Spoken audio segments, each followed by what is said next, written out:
Entonces, desde el punto de vista estructural, la situación en Colombia ha sido una de contraste entre una regulación y sobre todo una jurisprudencia bastante progresista en estándares comparados latinoamericanos,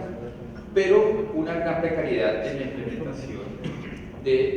la institución de la consulta previa. Entonces, ustedes probablemente o de pronto algunos han oído de la jurisprudencia de la Corte Constitucional de Colombia que ha hecho una aplicación bastante garantista del derecho a la consulta, bastante parecida hasta hace poco a la jurisprudencia de la Corte Interamericana de Derechos Humanos, con la idea de acercarse fuertemente a la figura del consentimiento previo, libre e informado en aquellos casos en los que está de por medio la vida o la supervivencia cultural de los pueblos afectados. Ese grado de activismo y de, digamos, garantismo en la protección del derecho a la consulta ha tenido consecuencias bastante concretas, muy tangibles. En Colombia se han caído varias leyes importantes, el plan de desarrollo, la ley forestal, por ejemplo, una versión del código minero, y justamente por no haber sido consultados con los pueblos y las comunidades, no solamente, ese es el segundo punto específico, no solamente indígenas, sino también afrodescendientes. Entonces, en Colombia, la regulación unida a la implementación garantista por parte de la Corte Constitucional implica que la interpretación es bastante expansiva. Se aplica, en resumen, a pueblos indígenas, comunidades negras, y se aplica tanto a medidas generales, leyes, decretos, como a casos específicos, algunos de los cuales nosotros hemos ayudado a litigar. En los 20 años de la Constitución del 91, la orientación de la Corte Constitucional ha sido, hasta hace poco, con algunos matices recientes, que ya les cuento cuáles son, bastante garantista. ¿Eso qué implicaba? Y como les decía, en unos casos recientes, en unos que nosotros también ayudamos a litigar, incluso se incorporó el estándar del consentimiento previo, libre e informado en casos graves,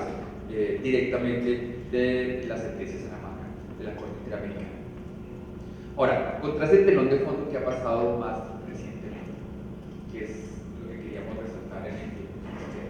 Lo que ha pasado recientemente es que Colombia no ha sido exenta de la tendencia general de una especie de reacción contra la expansión de la consulta previa. En esto, obviamente, el tiempo importa, y el hecho de que ya llevemos 20 años de implementación del derecho a la consulta, de que ese derecho haya tenido consecuencias prácticas en proyectos que importan actores poderosos, tanto en el sector público como en el sector privado,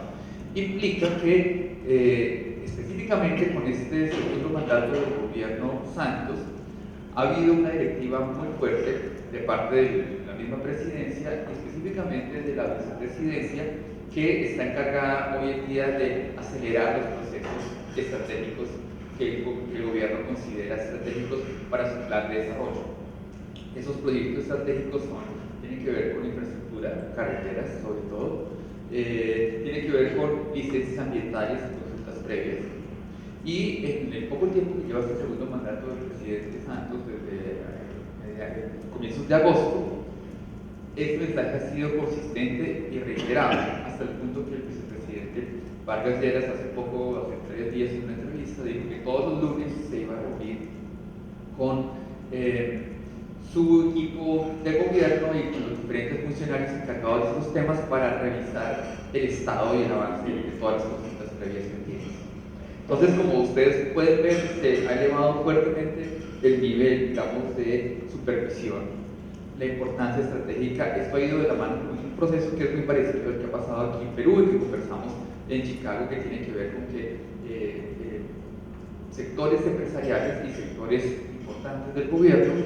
han manifestado que las consultas previas son el principal obstáculo para el avance de esos proyectos estratégicos, y que por tanto es lo que hay que despejar, junto con un fenómeno interesante que son las consultas populares campesinas, que se han venido desarrollando por fuera del marco, obviamente, del 169, pero dentro del marco constitucional colombiano, que permiten ese tipo de consultas populares, en las que una ciudadanía organizada le pide a su alcalde que convoque una votación para saber, por ejemplo, si se acepta o no una mina de oro en el territorio. Este es un segundo frente que podemos conversar, no es el objeto de este encuentro, pero nosotros creemos que en esa confluencia entre actores étnicos y no étnicos hay una potencialidad importante en términos políticos y jurídicos que no han sido explotadas suficientemente, por lo menos en Colombia. Y por eso nosotros hemos estado trabajando tanto en consultas populares como en consultas previas.